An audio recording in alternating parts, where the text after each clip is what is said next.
सत साहेब।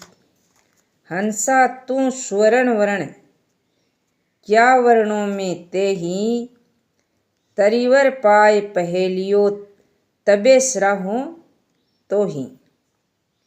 हे चेतन, तू उत्तम ज्ञान रंग है, मैं तेरी क्या प्रशंसा करूं। मनुष्य शरीर तो पाए हुए हो, परंतु जब अपने रहस्य को समझोगे तभी मैं तुम्हारी प्रशंसा करूंगा। व्याख्या। सतगुरु कबीर इस साखी में पाठकों को दो बातों की ओर ध्यान दिलाना चाहते हैं। पहली बात है जीव की श्रेष्ठता, दूसरी बात है उसका रहस्य जानने की विशेषता। यह जीव हंस रूप है। हंस एक सफेद पक्षी होता है। वह मानसरोवर जैसे स्वच्छ एवं विशाल सरोवर में रहता है। कवि कल्पना अनुसार वह नीर क्षीर विवेक करता है और मोती चुगता है। बातों को समझाने के लिए कवियों की अनेक कल्पनाएं होती हैं। सार यह है कि जीव शुद्ध चेतन है। वह मानव शरीर जैसे उच्च शरीर में आज निवास कर रहा है। उसे नीर क्षीर विवेकी होना चाहिए।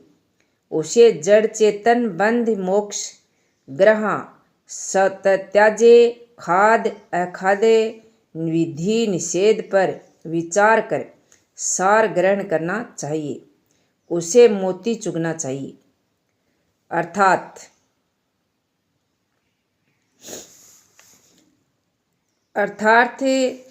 आत्म कल्याण का काम करना चाहिए। उसे सदैव सद्गुण एवं स्वरूप विचार तथा आत्मचिंतन रूपी मोती चुगना चाहिए।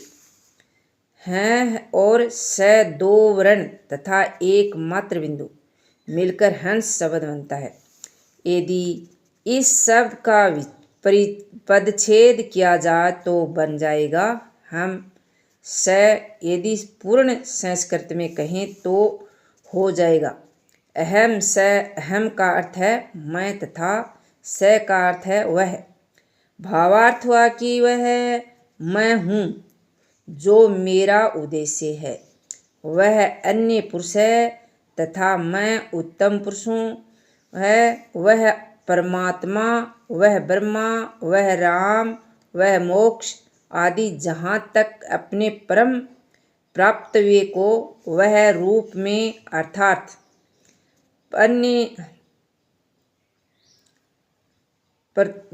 अन्य पुरुष के रूप में देखा जाता है।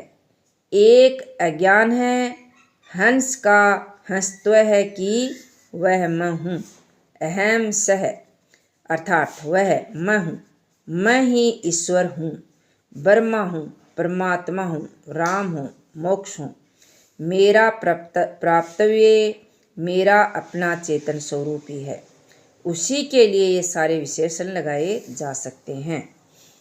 भारतीय परंपरा में चेतन जीव को हंस पुराकाल से ही कहा गया है। कबीर साहब ने तो बीजक में दर्जनों बार चेतन के अर्थ में हंस का नाम लिया।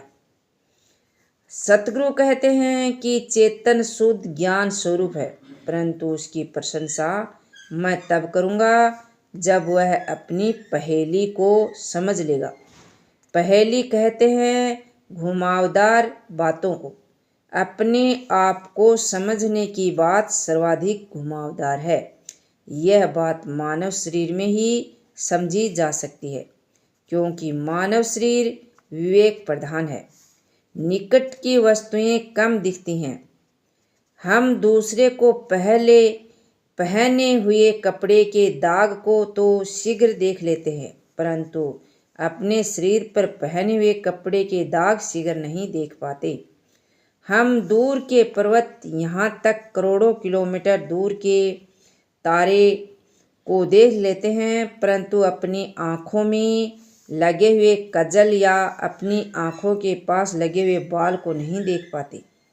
इसी प्रकार हम बाहर की वस्तुओं को जानते हैं, किंतु अपने आप को नहीं जानते कि हम कौन हैं। मनुष्य का सबसे बड़ा अज्ञान है कि वह अपने आप को नहीं जानता। वह भाषाओं का व्याकरण जानता है, वकालत, डॉक्टरी तथा इंजीनियरिंग जानता है, खगोल, भूगोल तथा विश्व की अनेक पहेलियों को समझने की चेष्टा करता है, परंतु वह अपनी पहेली नहीं समझता कि मैं कौन हूँ। अपने आप को न समझने से ही जीवन में अंधियारी है।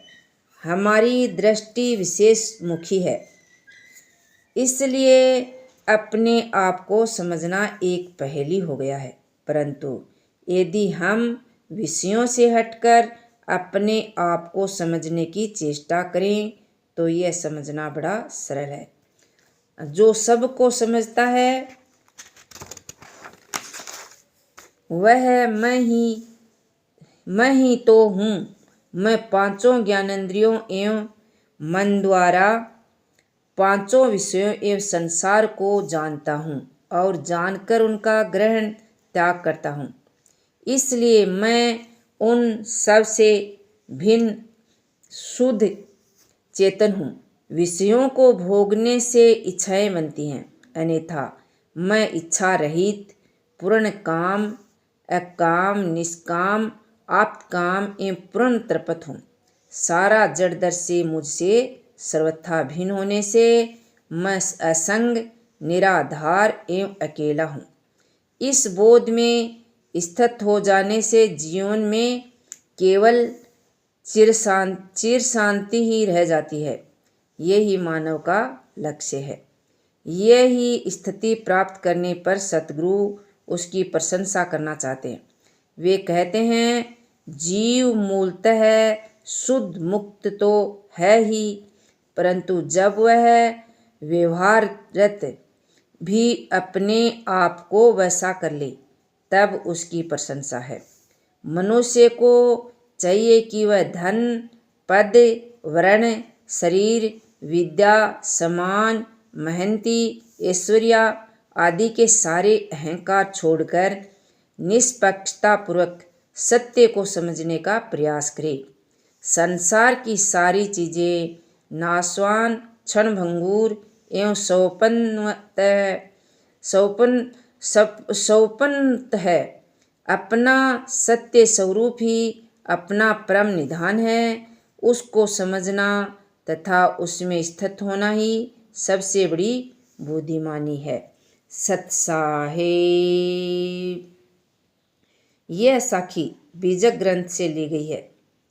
जिसको अच्छी लगे वे ध्यान से सुने और कमेंट करें। सत साहेब।